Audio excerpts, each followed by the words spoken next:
You've been lied to your entire life. Every motivational poster, every self-help book, every therapist session has fed you the same poisonous narrative. Follow your heart. Trust your feelings. Emotions make you human. But here's the brutal reality nobody wants you to discover. In the world of power, your emotions are not your strength. They're your leash, and everyone around you is holding the other end. Right now, as you're watching this, someone in your life is using your emotions to control you. Your boss knows exactly which buttons to push to make you work harder for less. Your friends know how to guilt you into saying yes when you should say no. Your romantic partner has mapped out every insecurity that makes you beg for their approval. You think you're being authentic. You think you're being real. But you're actually being predictable. And predictability is weakness dressed up as virtue. Steve Jobs didn't build Apple by caring about hurting people's feelings.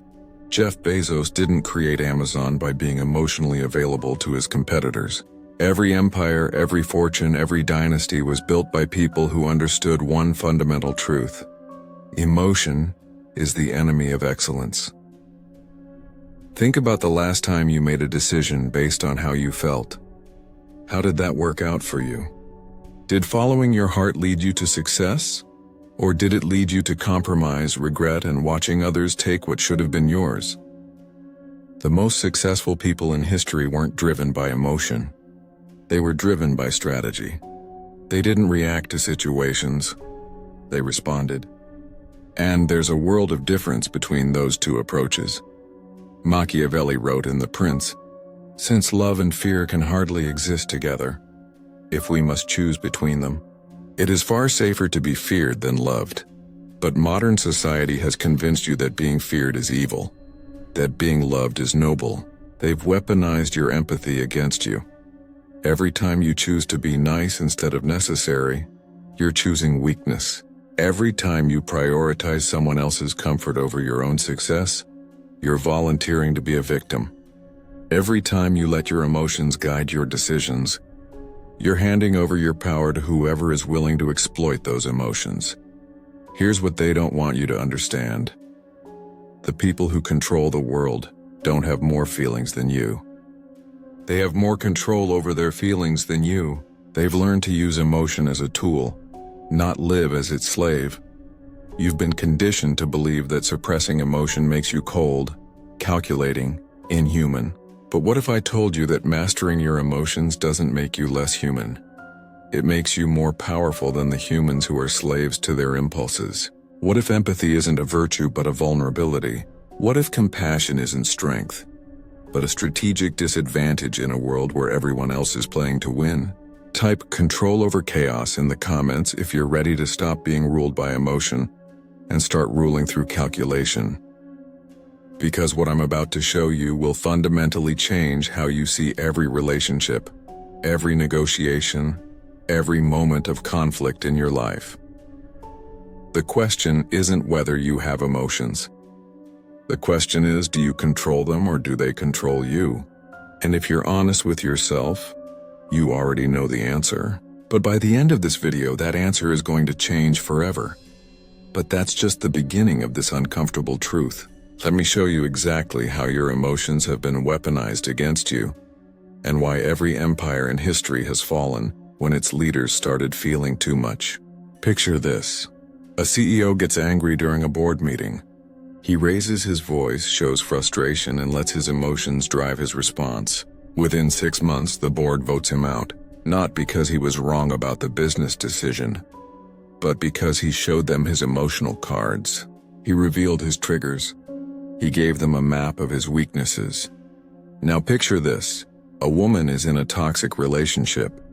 She keeps giving him one more chance because she feels sorry for him. She ignores the red flags because she's emotionally invested. She chooses comfort over clarity. 3 years later, she's broken and wondering how she wasted the best years of her life on someone who saw her empathy as an opportunity, not a gift.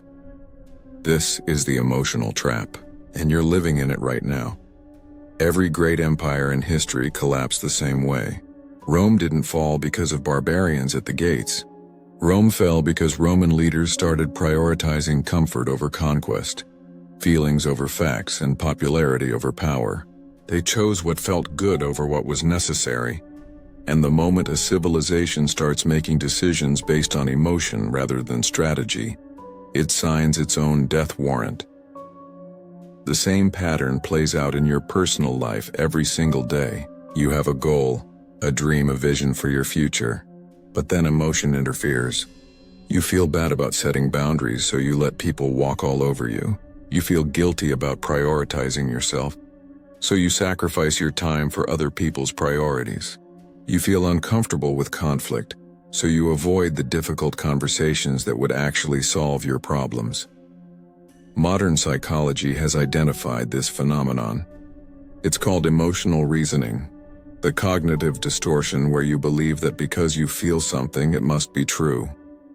You feel like a failure, so you must be a failure. You feel like people don't like you, so you must be unlikable. You feel like you're not good enough, so you must not be good enough. But here's what psychology also tells us. Feelings are not facts. They're chemical reactions in your brain, triggered by thoughts, influenced by hormones, and completely unreliable as decision-making tools. Yet you've been trained to treat them as gospel truth. Machiavelli understood this 500 years ago. In The Prince, he wrote, "He who is ruled by his heart dies by it." He wasn't being cruel. He was being accurate. History is littered with the corpses of people who prioritized feeling over thinking, who chose emotional comfort over strategic advantage. Think about the most successful people you know personally. I guarantee you they share one characteristic. They don't let their emotions make their decisions for them. They feel the fear and do it anyway. They experience doubt and move forward regardless. They acknowledge the discomfort and choose the necessary action over the comfortable one. Contrast that with the people you know who are stuck, struggling, and constantly complaining about their circumstances. What do they have in common? They're slaves to their emotions. They can't take action because they don't feel like it. They can't make tough decisions because it doesn't feel right. They can't pursue opportunities because they feel scared. The harsh truth is this: successful people and unsuccessful people feel the same emotions: fear, doubt, insecurity, frustration. These are universal human experiences. The difference is that successful people have learned to act despite their emotions, while unsuccessful people use their emotions as excuses for inaction. Here's a study that will blow your mind. Researchers followed two groups of entrepreneurs for 5 years. Group A made decisions based on their emotions. What felt right, what felt comfortable, what felt aligned with their values. Group B made decisions based on data, strategy, and long-term consequences, regardless of how those decisions felt in the moment. Group B was 3 times more likely to build successful businesses, 3 times more likely to achieve financial independence, 3 times more likely to report satisfaction with their life outcomes. Meanwhile, Group A was more likely to quit when things got difficult, more likely to make impulsive decisions that sabotaged their progress, and more likely to blame external circumstances for their failures. The most dangerous lie you've been told is that emotions equal authenticity. Following your feelings makes you real. But authenticity without strategy is just self-sabotage with good branding. Being true to yourself means nothing if your self is undisciplined, reactive, and driven by impulse rather than intention.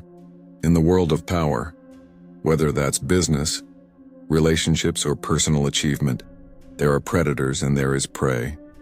The predators have learned to master their emotions. The prey are mastered by them. Which category do you want to be in? Every time you make a decision based on how you feel instead of what will get you results, you're choosing to be prey. Every time you avoid discomfort instead of embracing it as the path to growth, you're volunteering for mediocrity. Every time you prioritize being liked over being respected, you're trading your power for other people's approval. The emotional trap isn't just about big life decisions. It's operating in your daily interactions right now.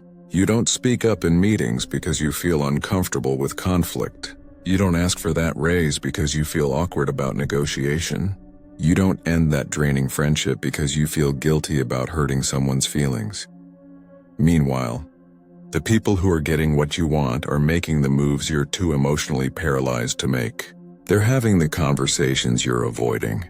They're taking the risks you're too scared to take. They're building the life you're still just dreaming about. But here's where it gets deeper, and this is where Machiavelli's wisdom becomes genuinely revolutionary. Machiavelli never said to kill your emotions. That's the myth. What he actually taught was something far more sophisticated and infinitely more powerful. Enslave your emotions. Make them work for you instead of working for them. The most dangerous people in the world aren't emotionless psychopaths. They're strategic emotionalists. They feel everything you feel, but they've learned to weaponize those feelings instead of being weaponized by them. Let me show you exactly what this looks like in practice. Julius Caesar was famous for his mercy. He would spare enemies, forgive betrayals, show compassion to those who opposed him. History books call this his greatest virtue. But here's what they don't tell you. Caesar's mercy wasn't emotional. It was calculated. Every act of forgiveness was a strategic display designed to build his reputation as a benevolent leader, while making his enemies lower their guard. Caesar felt anger when he was betrayed. He felt the desire for revenge when he was attacked. But he never let those emotions drive his actions. Instead, he used those emotions as information. The anger told him who his real enemies were. The desire for revenge gave him motivation for long-term planning. And his public displays of mercy gave him the moral authority to be ruthless when strategy demanded it. This is the difference between emotional intelligence and emotional slavery. Emotional intelligence means recognizing what you feel and using that information strategically. Emotional slavery means letting what you feel determine what you do. Look at modern corporate leadership. The most successful CEOs aren't the ones who never show emotion. They're the ones who show emotion strategically. They express anger when they need to create urgency. They show vulnerability when they need to build trust. They display confidence when they need to inspire action. But none of these emotional displays are spontaneous reactions. They're calculated performances designed to achieve specific outcomes. Jeff Bezos is famous for his disagree and commit philosophy at Amazon.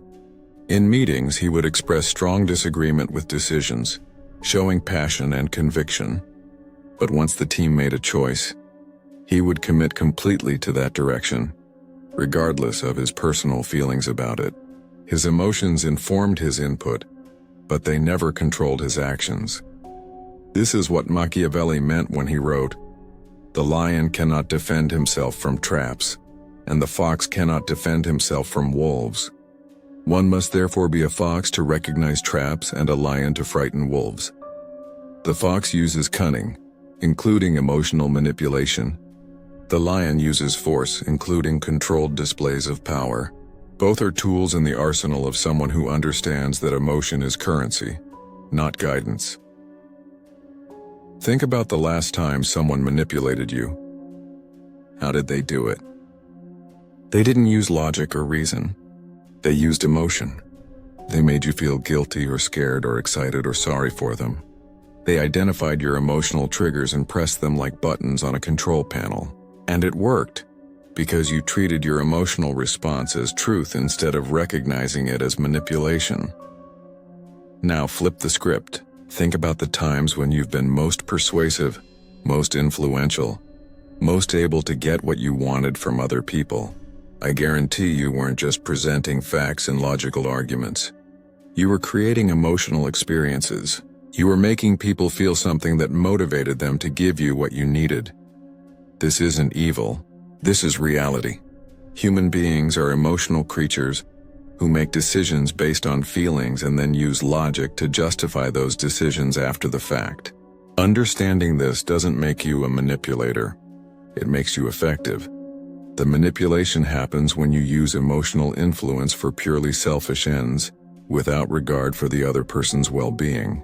But emotional influence itself is just a tool. You can use a hammer to build a house or to hurt someone. The tool isn't moral or immoral. The intention behind its use determines its ethical value. Here's a practical example from the business world. A startup founder is trying to raise investment capital. Version A of the pitch focuses on market data, financial projections, and logical business arguments. Version B tells a story about the founder's personal struggle, creates an emotional connection to the problem the startup is solving, and makes investors feel like they're part of something meaningful rather than just a financial transaction. Which version is more likely to succeed? Version B every single time. Not because the investors are irrational, but because they're human. They need to feel something before they think something. Emotion opens the door and logic walks through it. The founder who understands this isn't being manipulative. They're being effective. They're using emotion as a tool to create the outcome they want, which in this case benefits everyone involved. The founder gets funding, the investors get returns, and the world gets a potentially valuable product or service. But here's where most people get this wrong. They think being strategic with emotion means being fake. They think it means suppressing their authentic feelings and putting on an act. That's not strategy. That's just bad acting. Real emotional strategy means feeling everything fully, but choosing your responses based on what will serve you and your goals, rather than what feels most comfortable in the moment. It means experiencing anger without being controlled by it. It means feeling fear without being paralyzed by it. It means recognizing sadness without drowning in it. The most powerful people in history have been the most emotionally intelligent, not the most emotionally repressed. They understood that emotions are data, information about what's happening internally and externally, but they never confused that data with decision-making authority. Real power is calm disguised as chaos. Drop calculated control. In the comments if you understand that mastering emotion isn't about feeling less. It's about choosing more wisely how you respond to what you feel. But this is still just the surface level of what we're dealing with. Because the real tragedy isn't just that your emotions control you. It's that your emotional reactions are actually hijacking your brain's ability to think clearly. And once you understand the psychology behind this, you'll never see weakness the same way again. The moment you react emotionally, your brain stops working. This isn't philosophy. This isn't opinion. This is neuroscience. And understanding this biological reality will change everything about how you approach power, influence, and success. When you experience strong emotion, anger, fear, excitement, frustration, your amygdala fires. This is the primitive part of your brain, designed to keep you alive when you're being chased by predators. In that moment of emotional activation, blood flow is redirected away from your prefrontal cortex, the part of your brain responsible for rational thinking, strategic planning, and impulse control. Literally, physically, biologically, strong emotion makes you temporarily stupid. Your IQ drops. Your decision-making ability plummets. Your capacity for strategic thinking disappears. You become reactive instead of responsive, impulsive instead of intentional. This is called amygdala hijack, and it's happening to you multiple times every day. Every time someone cuts you off in traffic and you feel that flash of rage. Every time your boss criticizes you and you feel that sinking sensation of shame. Every time you see something on social media that triggers your political beliefs and you feel that surge of righteous indignation. In each of those moments, you're not thinking. You're reacting, and people who understand this are using it against you. Consider the psychology of emotional contagion. This is the phenomenon where emotions spread from person to person like viruses. When someone around you is angry, you start to feel angry. When someone is anxious, you become anxious. When someone is excited, you get excited. Most people think this is empathy. It's actually emotional manipulation happening at a subconscious level. Skilled manipulators use emotional contagion deliberately. They create emotional states in you that serve their purposes. A salesperson creates urgency and excitement to make you buy impulsively. A boss creates anxiety and insecurity to make you work harder for less money. A romantic partner creates jealousy and fear to make you more devoted and less likely to leave. And it works because you don't recognize it happening. You think you're feeling natural emotions based on objective circumstances, but you're actually being emotionally programmed by people who understand psychology better than you do. Machiavelli wrote, "Men are driven by two things, fear and interest." But here's the deeper insight. People who are controlled by their emotions can't effectively use either fear or interest as tools of influence. When you're in the grip of your own emotional reactions, you can't create strategic emotional experiences for others. Think about it. When you're angry, can you make calculated decisions about how to instill appropriate fear in someone who's crossing your boundaries? No, because you're too busy being controlled by your anger to strategically deploy it. When you're needy and insecure, can you create genuine interest and attraction in others? No, because desperation repels the very thing it's trying to attract. Emotional people are predictable, and predictable people are controllable. If I know that criticizing your appearance will make you insecure, I can control your behavior by strategically criticizing your appearance. If I know that praising your intelligence will make you eager to please, I can control your behavior by strategically praising your intelligence. If I know that threatening to withdraw my approval will make you chase my validation, I can control your behavior by strategically threatening withdrawal. This is happening to you right now, in your relationships, in your career, in your daily interactions. People have mapped out your emotional triggers and they're using them as control mechanisms. Every time you react predictably to an emotional stimulus, you're proving that you can be manipulated. Let me give you a specific example from the workplace. You have a coworker who consistently takes credit for your ideas. Every time this happens, you feel angry and frustrated. You might confront them directly or complain to other coworkers or stew in resentment. All of these are emotional reactions, and all of them give your coworker more power over you. The emotional reaction focuses on how you feel about the situation. The strategic response focuses on what you want to achieve. Someone who understands psychology would document the credit stealing, build alliances with key decision makers, and create situations where the coworker's behavior becomes obvious to people who have the power to address it. The emotional reaction is about expressing feelings. The strategic response is about achieving outcomes. Here's what's really disturbing. The most successful people in your industry, in your social circle, in your area of expertise, are the ones who have learned to remain calm while everyone else is losing their minds. While their competition is making emotional decisions, they're making strategic ones.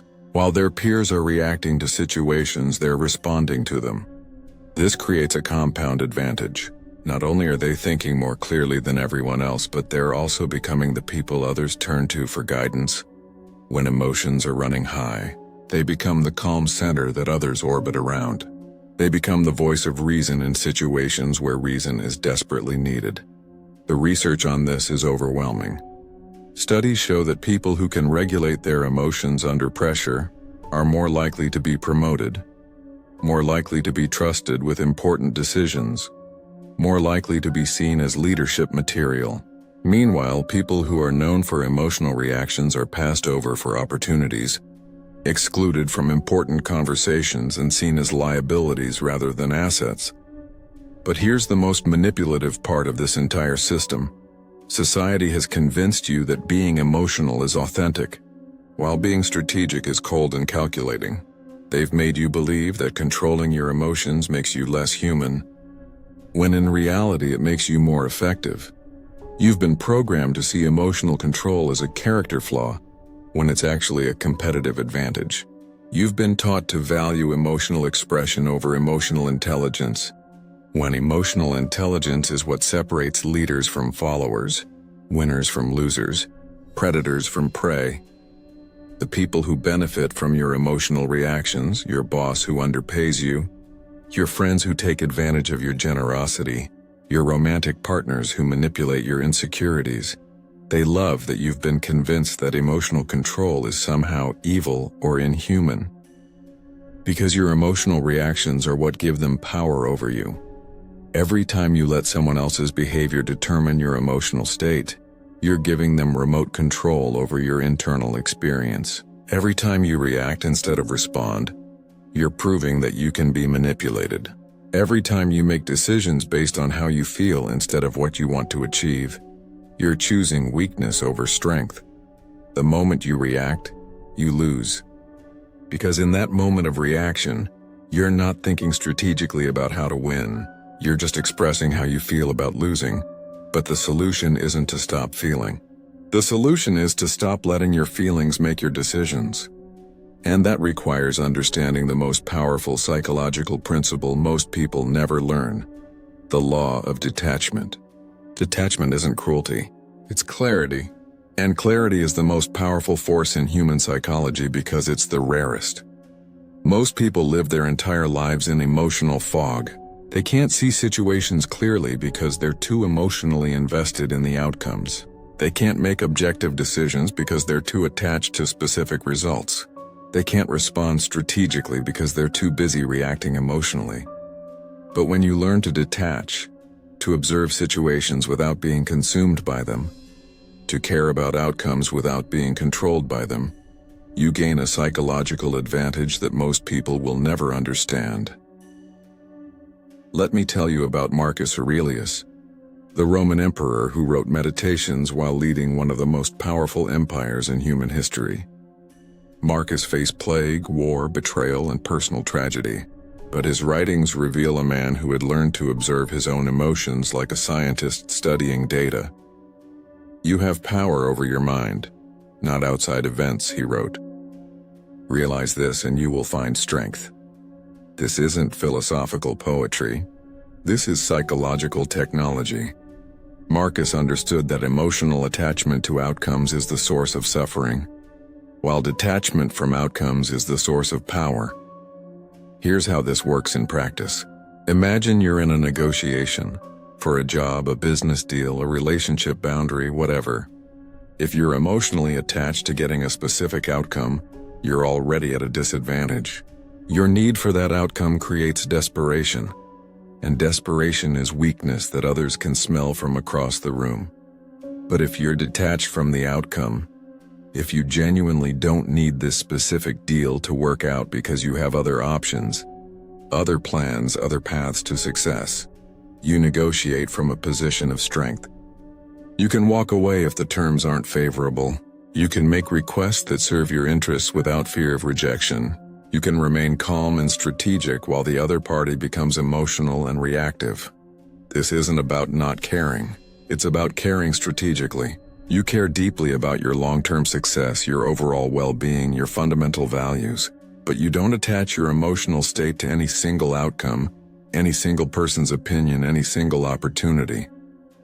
The most successful entrepreneurs understand this instinctively. They're passionate about their vision, but they're not attached to any specific path to achieving it. If one business model doesn't work, they pivot to another. If one investor says no, they find another. If one strategy fails, they develop a different approach. Their emotional investment is in the outcome, not in the method. Contrast this with people who are emotionally attached to specific strategies, specific relationships, specific opportunities. When their preferred approach doesn't work, they don't adapt. They suffer.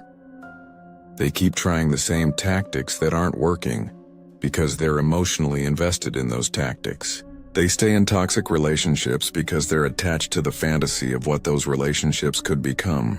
They remain in dead-end jobs because they're attached to the security those jobs represent. Detachment allows you to see reality clearly because you're not emotionally invested in believing that reality is something other than what it is. If a relationship isn't working, detachment allows you to acknowledge that fact and make decisions based on what is, rather than what you wish were true. If a business strategy isn't producing results, detachment allows you to pivot without letting ego or sunk costs cloud your judgment. But here's where most people misunderstand detachment. They think it means becoming cold, unfeeling, disconnected from others. That's not detachment. That's dissociation. Real detachment is about emotional regulation, not emotional elimination. When you're truly detached, you feel everything fully, but you don't let those feelings control your decisions. You experience disappointment when things don't go as planned, but you don't let that disappointment paralyze you or prevent you from trying different approaches. You feel hurt when people betray you, but you don't let that hurt blind you to the strategic implications of their behavior. Machiavelli understood this when he wrote, "Everyone sees what you appear to be. Few experience what you really are."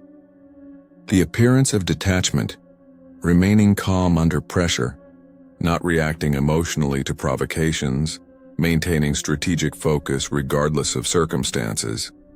This creates a psychological advantage that compounds over time. People start to see you as unshakable.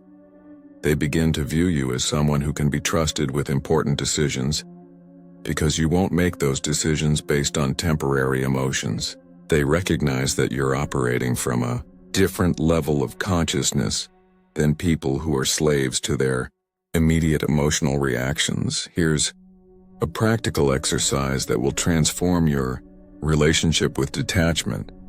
At the end of each day, spend 10 minutes analyzing your emotional reactions, not judging them, not trying to change them, just observing them like a scientist studying data. When did you feel angry today? What triggered that anger? How did you respond to the anger? Did your response serve your long-term interests, or did it just provide temporary emotional relief? When did you feel anxious today? What were you anxious about? How did that anxiety influence your behavior? Did you make decisions based on the anxiety? Or did you acknowledge the anxiety and then choose your actions based on strategic considerations? When did you feel excited today? What created that excitement? Did the excitement lead you to make impulsive decisions? Or were you able to harness the energy of excitement while maintaining strategic thinking? This isn't about suppressing emotions or pretending they don't exist. It's about developing the psychological skill of observing your emotions without being consumed by them. It's about creating space between what you feel and how you respond to what you feel. The most powerful people in history have been masters of this psychological space. They felt fear and acted courageously anyway. They experienced doubt and moved forward with confidence regardless. They felt anger and responded with calculated precision instead of reactive chaos. This is what Stoics called the discipline of desire, the ability to want things without being controlled by your wanting, to pursue goals without being enslaved by your pursuit, to care about outcomes without being destroyed by unfavorable results. When you master detachment, you become unpredictable to people who are used to controlling others through emotional manipulation. They push your buttons and nothing happens. They try to make you reactive and you remain responsive. They attempt to destabilize you emotionally and you maintain strategic focus. This drives manipulative people absolutely crazy, because their primary tool for controlling others stops working on you. And when their emotional manipulation fails, they're forced to deal with you on the level of logic, strategy, and mutual benefit rather than psychological control. Type "I choose clarity over comfort" in the comments if you're ready to develop the discipline of detachment. Because once you understand how to remain strategically calm while others are emotionally chaotic, you'll discover the ultimate truth about power dynamics. In every negotiation, every relationship, every moment of conflict, there's an invisible auction happening.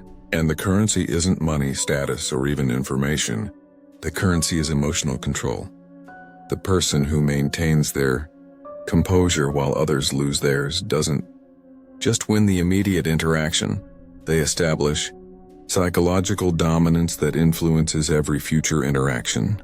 Let me show you exactly how this works. You're in a meeting at work. A coworker starts attacking your ideas, getting louder, more aggressive, trying to make you look incompetent in front of your boss. You have two choices. Option A, match their energy. Defend yourself emotionally. Get into an argument that makes you both look unprofessional. Option B, remain calm. Ask clarifying questions about their concerns. acknowledge valid points while systematically addressing their criticisms with facts and logic. In option A, you lose even if you're right, because you've demonstrated that you can be emotionally provoked. You've shown everyone in the room that your coworker has the power to control your emotional state. You've revealed that you're reactive rather than responsive. In option B, you win even if some of their criticisms are valid, because you've demonstrated that you can't be emotionally manipulated. You've shown everyone in the room that you maintain strategic thinking under pressure. You've revealed that you're the kind of person who can be trusted with important decisions, because you don't make those decisions based on emotional reactions. But here's what's really happening beneath the surface. The person who maintains emotional control in a conflict doesn't just look more professional. They actually become more persuasive, more influential, more trusted, because human beings are wired to follow calm, confident leadership, especially in chaotic situations. This is why hostage negotiators are trained to speak slowly and calmly, even when dealing with desperate, dangerous people. The calm voice becomes the anchor point that everyone else gravitates toward. In any group dynamic, the person who remains emotionally regulated becomes the de facto leader, regardless of their official title or position. Think about the most influential people in your life. I guarantee they share this characteristic. They don't get rattled easily. They don't let other people's emotional states determine their own emotional states. They respond to situations rather than reacting to them. And because of this emotional stability, you trust their judgment more than you trust the judgment of people who are emotionally volatile. Now think about the people in your life who have the least influence, who struggle to get others to take them seriously, who seem to always be fighting uphill battles for respect and recognition. What do they have in common? They're emotionally reactive. They let other people's behavior determine their own behavior. They make decisions based on how they feel in the moment, rather than what will serve them in the long term. The harsh reality is that emotional reactivity is perceived as weakness, even when the emotions themselves are justified. You might have every right to be angry about how you're being treated. Your frustration might be completely reasonable given the circumstances. But if you express that anger or frustration in ways that reveal you're being controlled by those emotions, you lose credibility and influence. This is particularly brutal in romantic relationships. The person who needs the relationship more, who is more emotionally invested in the outcome, who reacts more strongly to conflicts and problems, that person has less power in the relationship dynamic. Not because they care more, but because their caring makes them predictable and therefore controllable. If I know that threatening to leave will make you chase me, then I have power over you. If I know that withdrawing my affection will make you try harder to please me, then I control the dynamic. If I know that your happiness depends on my approval, then I can manipulate your behavior by strategically giving or withholding that approval. But if you're emotionally detached from the relationship outcome, if you genuinely would be okay whether the relationship continues or ends, then you can't be controlled through emotional manipulation. You negotiate from a position of strength because you don't need any specific outcome to be happy. This doesn't mean you don't care about the relationship. It means you care about yourself enough to not sacrifice your emotional well-being for the relationship. It means you're committed to the relationship succeeding, but you're not attached to forcing it to succeed through emotional manipulation or sacrifice of your own standards. The same principle applies to business negotiations. The person who needs the deal more is always at a disadvantage, because their need creates emotional investment that clouds their judgment. They're more likely to accept unfavorable terms because they're afraid of losing the opportunity entirely. They're less likely to walk away from bad deals because they've become emotionally attached to making any deal. But the person who has other options, who isn't emotionally invested in this specific outcome, who is genuinely prepared to walk away if the terms aren't favorable, that person negotiates from a position of strength. They can ask for what they actually want because they're not afraid of rejection. They can maintain their standards because they're not desperate. Here's a study that demonstrates this principle. Researchers analyzed thousands of salary negotiations and found that people who had other job offers consistently negotiated higher salaries than people who didn't have alternatives. But here's the interesting part. It wasn't just about having leverage. It was about the emotional confidence that came from having options. People with alternatives remained calm during negotiations. They didn't take rejections personally. They were willing to walk away from offers that didn't meet their standards. This emotional stability made them more persuasive, more trustworthy, and more likely to get what they asked for. People without alternatives became emotionally invested in making the negotiation work. They took feedback as personal criticism. They were afraid to ask for what they really wanted because they couldn't afford to lose the opportunity. This emotional neediness made them less persuasive and more likely to accept whatever was offered. The most successful people in every field understand this dynamic intuitively. They cultivate multiple options, so they're never emotionally dependent on any single opportunity. They build their skills and reputation, so they always have alternatives. They maintain their standards because they know that desperation destroys negotiating power. Machiavelli wrote, "Men judge generally more by the eye than by the hand, for everyone can see and few can feel." Everyone sees what you appear to be, few really know what you are. What you appear to be is someone who can't be emotionally manipulated. What you really are is someone who has learned to master the currency of control. Your emotional reactions aren't just about how you feel. They're about how much power you have in every relationship, every negotiation, every interaction. Every time you react emotionally instead of responding strategically, you're devaluing your own currency in the marketplace of influence.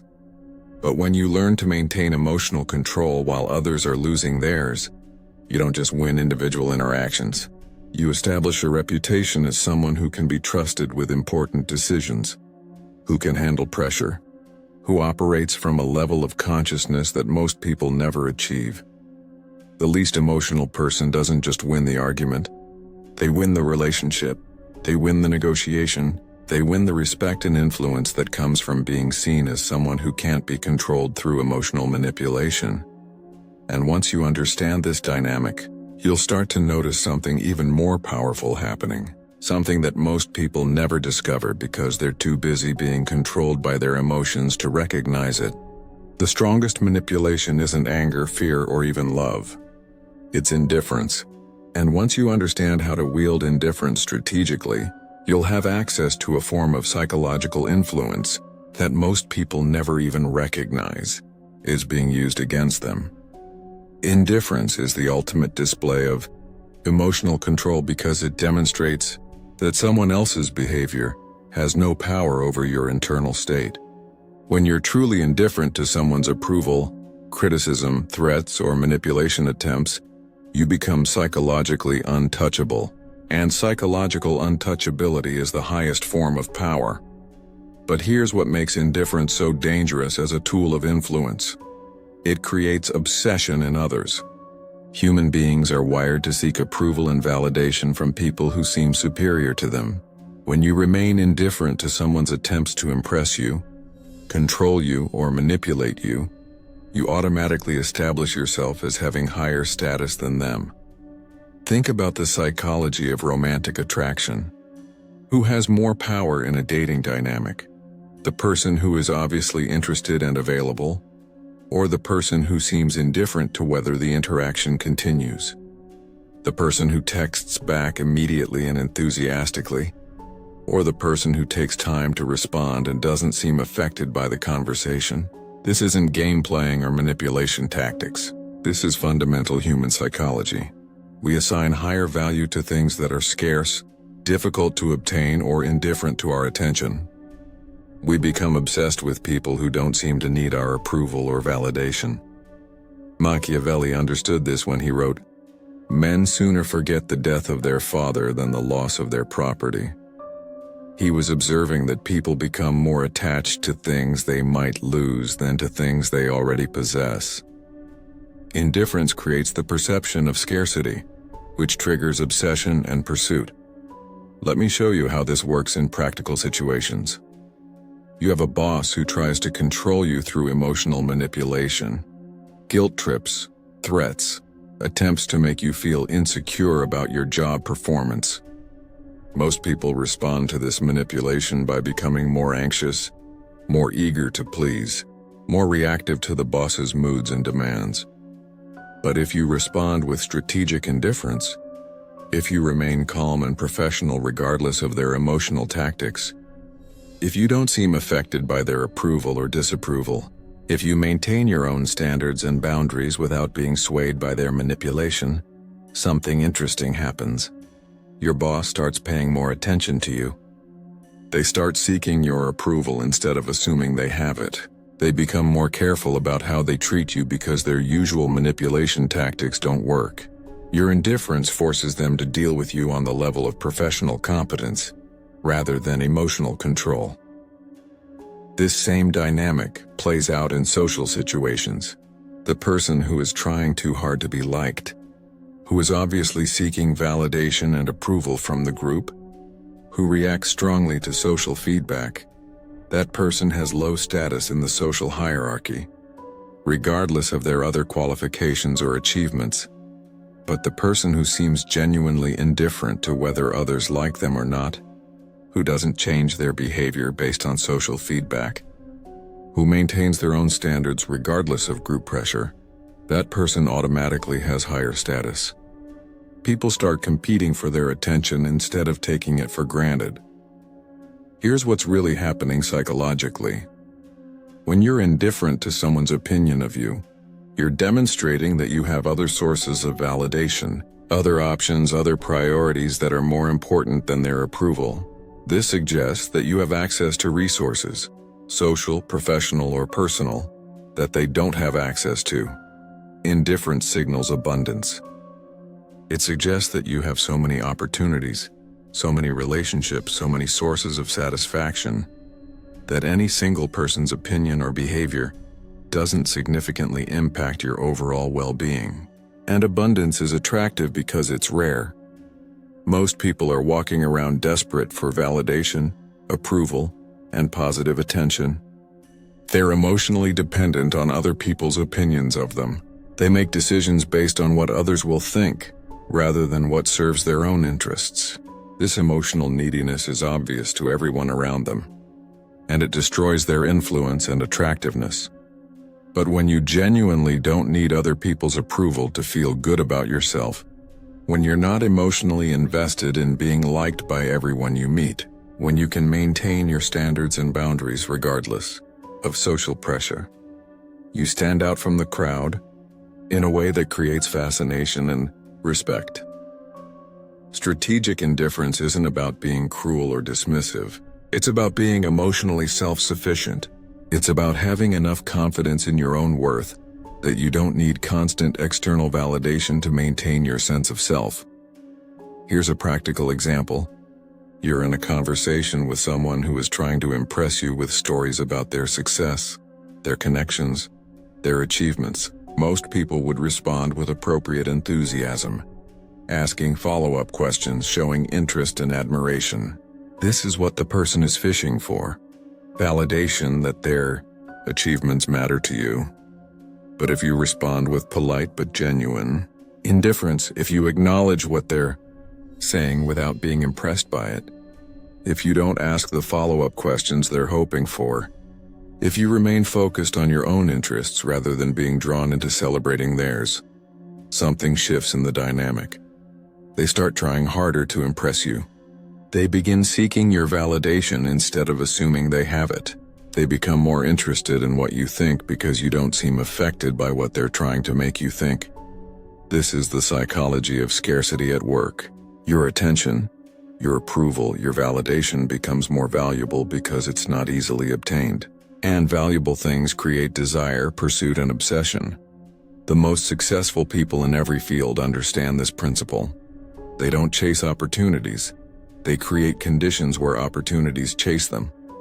They don't seek validation from others. They become the kind of people others seek validation from. They don't try to control outcomes through emotional manipulation. They create outcomes through strategic indifference. But here's the crucial distinction. Strategic indifference is different from emotional detachment, born from hurt or defensiveness. True indifference comes from abundance, not scarcity. It comes from having so many options that you genuinely don't need any specific outcome to be happy. It comes from internal validation being so strong that external validation becomes unnecessary, rather than threatening. When indifference comes from hurt or defensiveness, it's actually a form of emotional reactivity disguised as strength. People can sense the difference. Real indifference feels calm and centered. Defensive indifference feels cold and brittle. The person who has mastered strategic indifference doesn't ignore others or treat them poorly. They simply don't change their behavior based on others' approval or disapproval.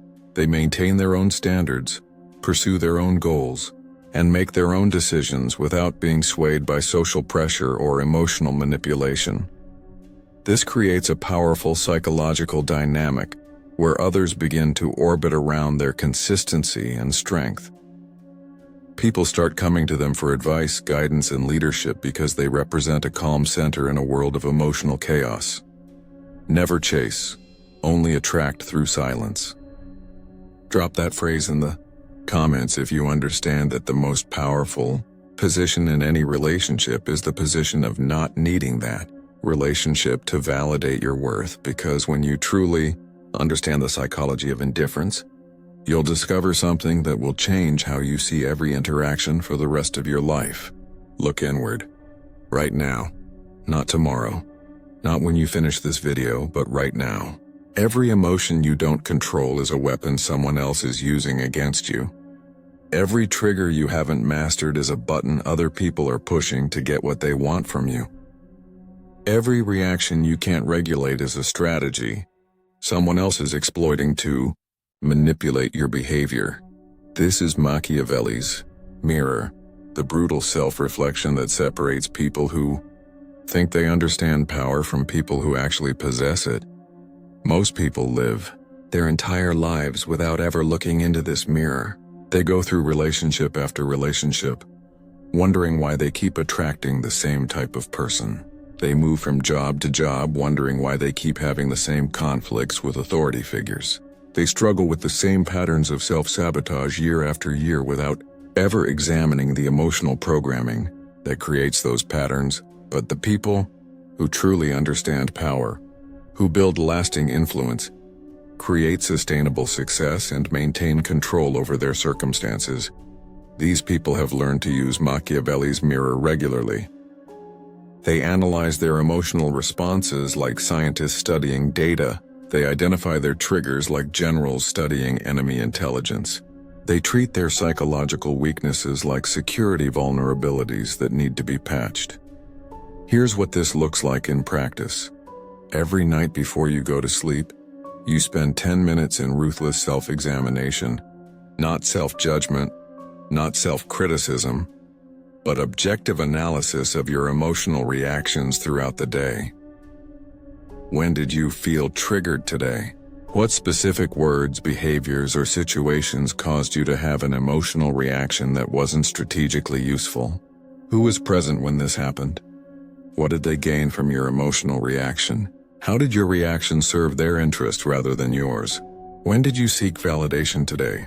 What specifically were you hoping other people would think, say, or do to make you feel better about yourself? How did this need for external validation influence your behavior? What decisions did you make based on what others might think, rather than what would serve your goals? When did you avoid discomfort today? What conversations did you not have? What actions did you not take? What boundaries did you not set because it would have felt uncomfortable? How did avoiding short-term discomfort create long-term problems for you? This isn't about beating yourself up for being human. This is about recognizing the specific ways your humanity is being weaponized against you by people who understand psychology better than you. To every manipulative person in your life has already done this analysis of you. They know which compliments make you more generous with your time and resources. They know which criticisms make you more eager to prove yourself. They know which threats make you more compliant. They know which promises make you more willing to tolerate their bad behavior. They've studied you like a research project, identified your emotional patterns, and developed strategies for triggering the responses they want from you. Meanwhile, you're walking around thinking that your emotional reactions are spontaneous and authentic, not recognizing that they're actually predictable and exploited. The person who refuses to look into Machiavelli's mirror remains a victim of their own emotional programming. They keep making the same mistakes because they never examine the psychological patterns that create those mistakes. They keep attracting the same problems because they never address the internal vulnerabilities that make those problems possible. But the person who dares to examine their emotional responses objectively gains something invaluable: self-knowledge that translates directly into personal power. They stop being predictable because they understand their own patterns. They stop being controllable because they recognize manipulation attempts. They stop being reactive because they've identified their triggers. Let me give you a specific example. You realize that every time someone questions your competence at work, you feel compelled to over-explain, over-justify, and over-prove your abilities. This reaction makes you look insecure and defensive, which actually undermines your credibility rather than establishing it. Once you recognize this pattern, you can choose a different response. When someone questions your competence, instead of becoming emotional and reactive, you can remain calm and simply say, "I understand your concern. Let me know what specific information would be helpful." This response demonstrates confidence rather than insecurity, and it forces the other person to be more specific about their criticism rather than making vague attacks. This is the difference between self-awareness and self-mastery. Self-awareness means recognizing your patterns. Self-mastery means changing them. Here's another example. You realize that you consistently say yes to requests that don't serve your interests because you're afraid of disappointing people or being seen as selfish. This people-pleasing pattern has led to you being overcommitted, underappreciated, and resentful. Once you recognize this pattern, you can develop strategies for setting boundaries without feeling guilty. You can practice saying, "Let me check my schedule and get back to you," which gives you time to evaluate whether the request serves your interests before responding. You can rehearse explaining your priorities so you can decline requests gracefully without feeling like you're being cruel or unreasonable. The mirror ritual is simple but transformative. Every night you ask yourself these questions. What emotions did I feel today that served my long-term interests? How can I cultivate more of these emotional states? What emotions did I feel today that worked against my long-term interests? What triggered these emotions? How can I respond differently to these triggers in the future? What did I avoid today because it felt uncomfortable? What would have happened if I had embraced that discomfort instead of avoiding it? What did I do today to seek approval or validation from others? How did this need for external validation influence my decisions? What would I have done differently if I didn't need other people's approval? Who had the most emotional influence over me today? How did they achieve this influence? What strategies were they using that I didn't recognize in the moment? This isn't therapy. This isn't about processing feelings or validating emotions. This is about strategic self-analysis designed to increase your personal power by eliminating psychological vulnerabilities that others can exploit. The contrast between your old self and your new self becomes clear through this process. Your old self was an emotional reactor who made decisions based on feelings, sought validation from others, and avoided discomfort at all costs. Your new self is a strategic observer who acknowledges emotions without being controlled by them, validates themselves internally, and embraces discomfort as the path to growth. Your old self was predictable, controllable, manipulable. Your new self is strategic, autonomous, psychologically independent.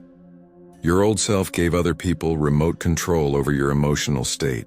Your new self maintains emotional sovereignty regardless of external circumstances. The people who have been manipulating you will notice this change immediately. The emotional triggers that used to work on you will stop working. The validation-seeking behaviors they use to exploit will disappear. The fear-based decisions they use to influence will be replaced by strategic choices. Some of these people will respect the change and adjust their behavior accordingly. Others will escalate their manipulation attempts, trying harder to push buttons that no longer exist. This escalation actually helps you identify who in your life has been relating to you authentically versus who has been relating to you strategically. But here's what most people don't expect.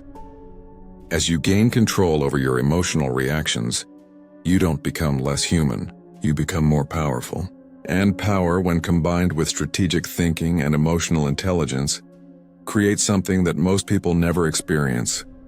To rise in a world of manipulators, you must become the calm within their storm. This isn't about becoming heartless. This isn't about losing your humanity. This is about upgrading your humanity to a level that most people never reach.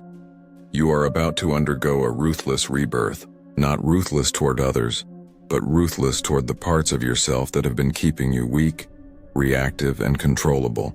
Ruthless toward the emotional patterns that have been sabotaging your success. Ruthless toward the need for approval that has been preventing you from pursuing what you actually want. This rebirth begins with a fundamental shift in how you understand emotion itself. Instead of seeing emotions as truth, you start seeing them as information. Instead of being controlled by what you feel, you start using what you feel as data about what's happening internally and externally. Fear is no longer a stop sign. It's information about risk that needs to be evaluated strategically. Anger is no longer an excuse for reaction. It's information about boundaries that need to be established or enforced. Sadness is no longer a reason for self-pity.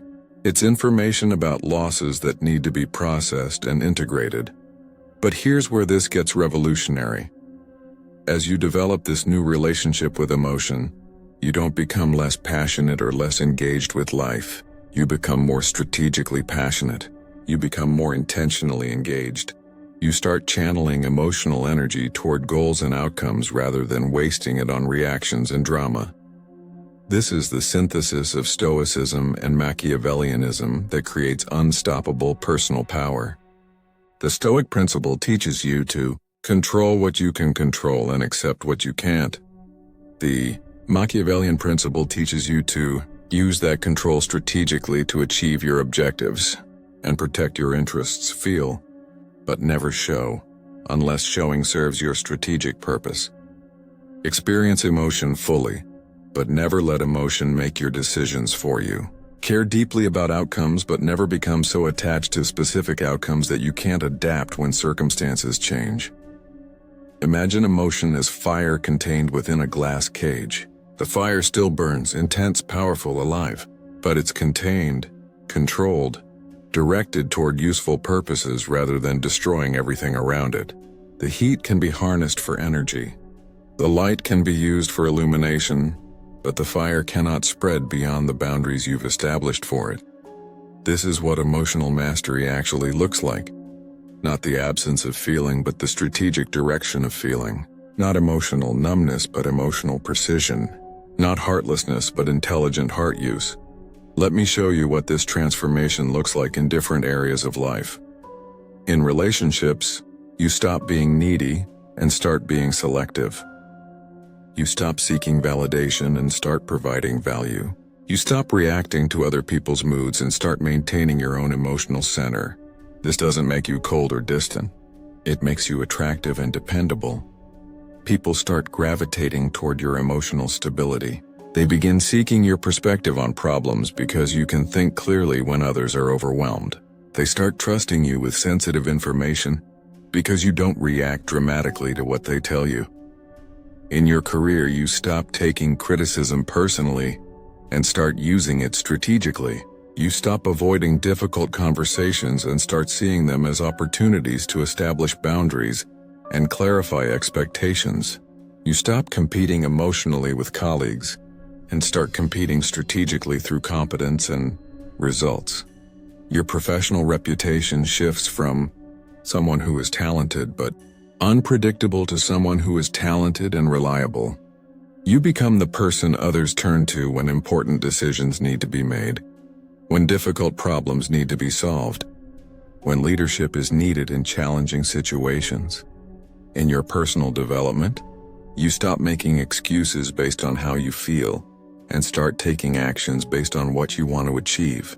You stop avoiding discomfort and start recognizing discomfort as the price of growth.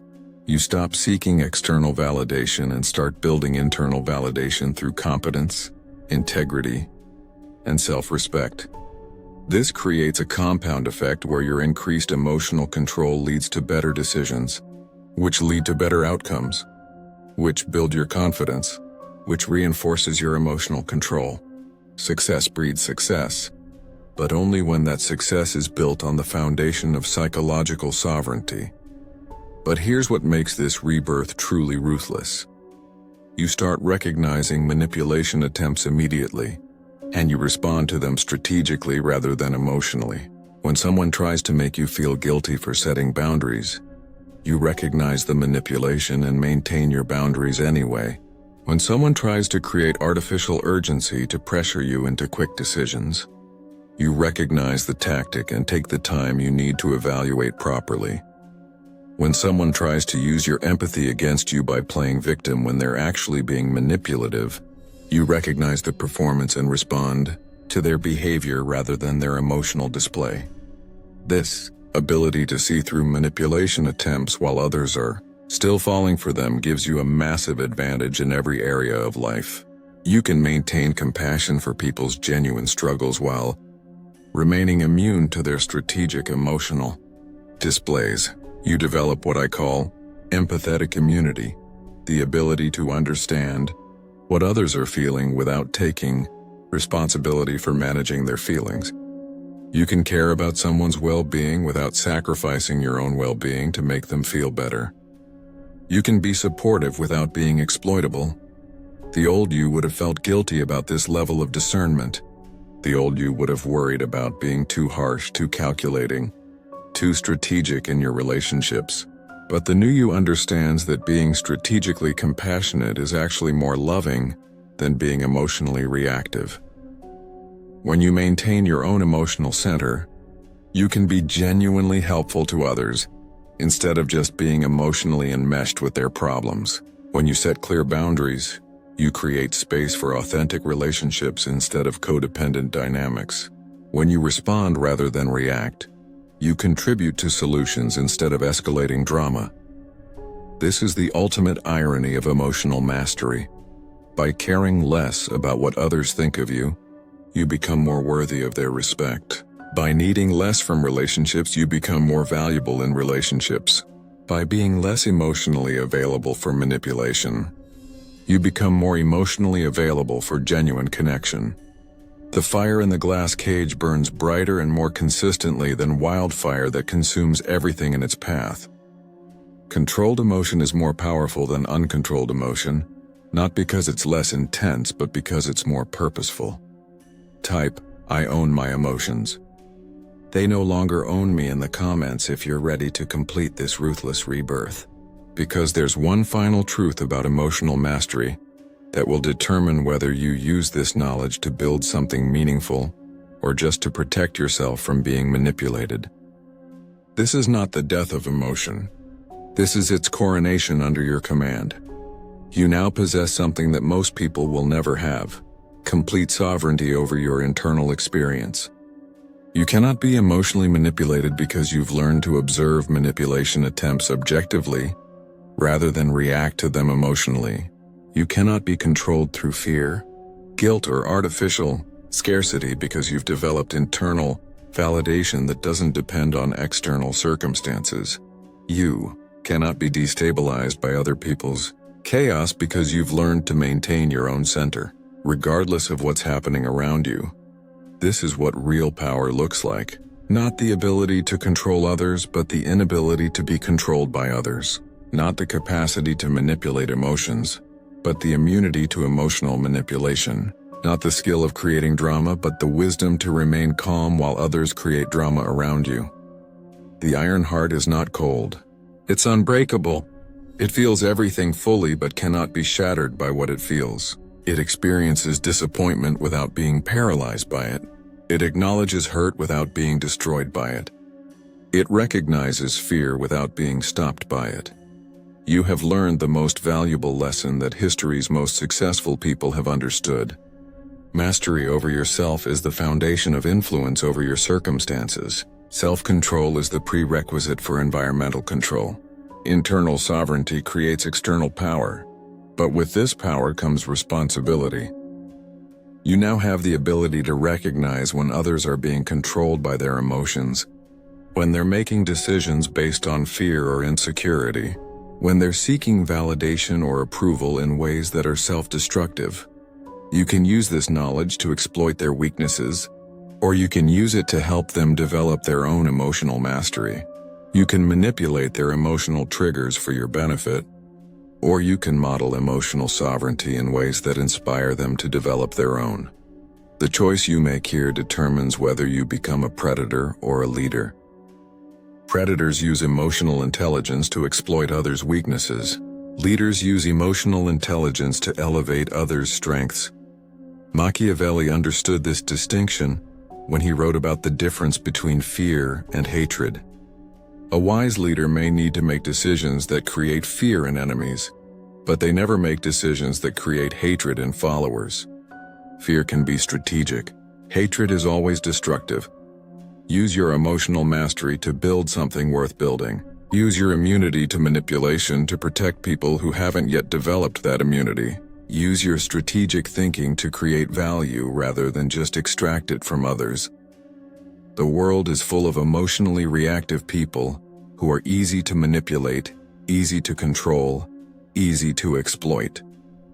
It would be simple to use your new skills to take advantage of their weaknesses, but that would be thinking small.